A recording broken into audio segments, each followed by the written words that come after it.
साथीहरु ल हामी चाहिँ यहाँ छ कहाँ जाँदैछौँ इन्डियाबाट जाँदैछौँ यो म उयो ऐनामा देखिएको निरज पराजुली उहाँलाई एकदम सस्तोमा लाँदै हुनुहुन्छ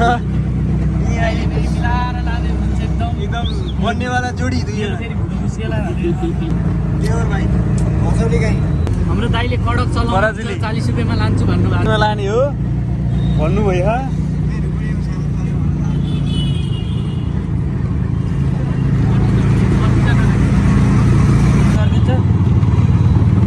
यो नेपाल राष्ट्र ब्याङ्कको अफिस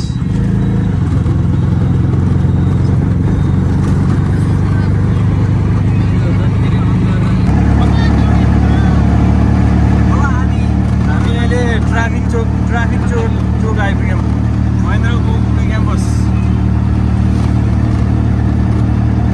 गणेश मान सिंह चोक बिपी चोक कटेर अहिले हामी जयसपुर आयौँ है जयसपुर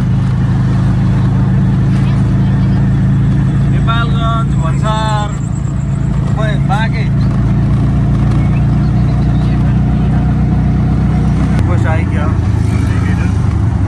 नेपाल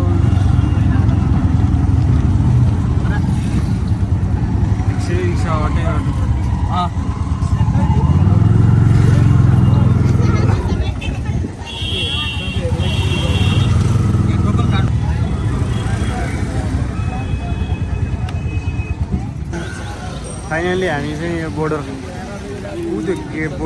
आइपुग्यौँ यो नेपालको चेकपोस्ट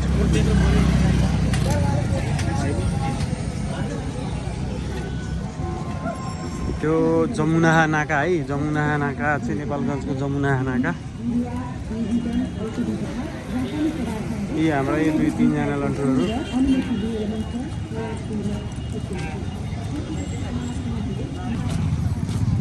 त्यो पनि चेकिङ एरिया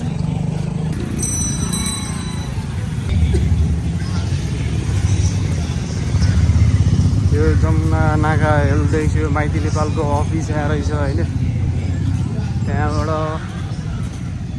यो नेपाल एरिया यहाँबाट उता गएपछि इन्डिया एरिया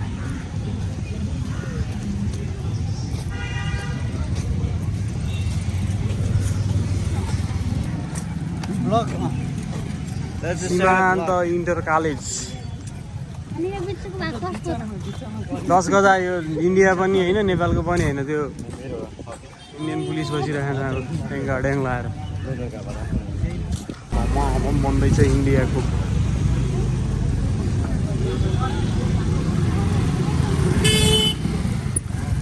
यस्तो हालत छ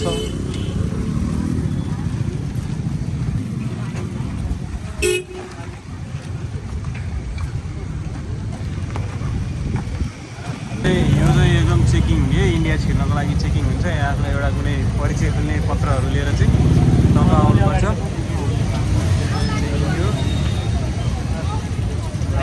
यो इन्डिया बोर्डर इन्डियाका लन्ठुहरू हामी उत्तर प्रदेश वाणिज्य कर विभाग आइपुग्यौँ विथ बेम एउटा यहाँ छ जिल्लाको नाम के अरे रुपैडिया जिला बहराइच उत्तर प्रदेश है भाई हम भी शॉपिंग करने आए हैं नेपालपट्टि बजारै छैन यहाँ आएपछि बजारै बजार टन्नै फाल बजारै बजार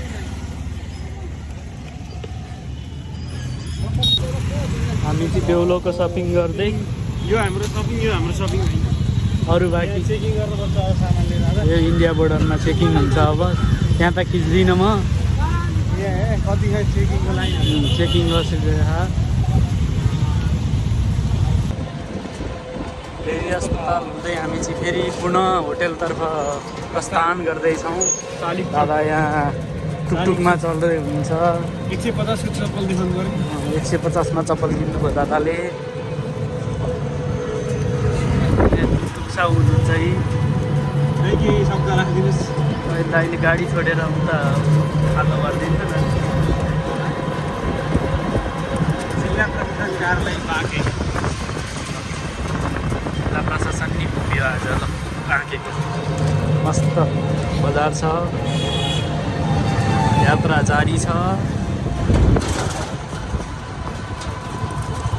मोमो खाने भाइ यहाँ आउनु, होम डेलिभरी पनि रहेछ त्यहाँ। कैमरामैन के साथ नारायण सिलवाल।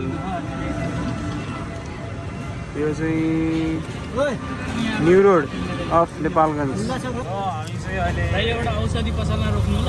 नेपालगञ्जको न्यू रोड भन्ने ठाउँ आइपुगेका छौँ। यहाँ न्यू रोड मात्र होइन, पाँचबारी भन्ने पनि भेट्यो। सबै ठाउँमा हरेक चोक छ यहाँ। त्रिभुवन चोकदेखि लिएर बिबी चोकदेखि लिएर रिसेप्सन चोकसम्म भेट्यो। गल्ली गल्ली हिँडिसक्यो। नेपालगञ्जको गल्ली गल्ली। यो रिक्सावाला दाइले दाइले विशेष हामीलाई घुमाइदिनु थ्याङ्क यू दाइ। यो नेपाली बजार, अघि हामी इन्डियन बजार आएर गयो, इन्डियन बजार गएर तपाईँहरूलाई देखाइहाल्यौँ। यो नेपाली बजार, यो नेपालगञ्जको न्यू रोड। काठमाडौँको न्यू रोड भन्दा त राम्रै छ, सफा छ। एउटा कुरा चाहिँ के भन्दा यहाँ नेपालगञ्जको एउटा मलाई मन नपरेको कुरा, कालो प्लास्टिक चाहिँ जहाँ पनि छ, कालो प्लास्टिकै प्लास्टिक। हामी चाहिँ फेरि अब यहाँ चाहिँ रिक्सा चढ्नलाई आयौँ होइन। रिक्सा चढ्दैछन् दाइले, अब टक्कसँगले रिक्सामा बोर्डर पार गर्दैछन् भैयाले। भैया बहुत अच्छे आदमी है, बहुत अच्छे से चला रहे हैं, ठीक है ना? हाँ भैया, ठीक है ना? हाँ, क्या बोले, हम कुछ समझ में नहीं आए। बस इन्डियाबाट नेपाल जाँदैछ सामान यति लिएर, अर्को रिक्सा कहाँ थाहा छैन। 500-700 बस गफ दिया आपने। बोर्डर पार, बोर्डर पार हुँदैछौँ हामी, इन्डियाबाट नेपाल जाँदैछौँ। दाइले ठोकिदिए इसको रिक्साको धकेल रहे हे। इन्डिया बोर्डर भैया फेरि नेपाल बोर्डरको चेकिङ भिन्दै हुन्छ रे। भिन्दै हुन्छ। वहाँ हाम्रो दोनों आ रहे हैं। हामी झर्नुपर्छ एउटा। नेपालगञ्ज पुष्पलाल चोकको नाइट भ्यू है, के त हो। दिनभरि यिनीहरूको माराथी टोइलेट सुनसान, रमाइलो छ नेपालगञ्ज। बसाइ राम्रो हुँदैछ। Night view Nepalgunj tuktuk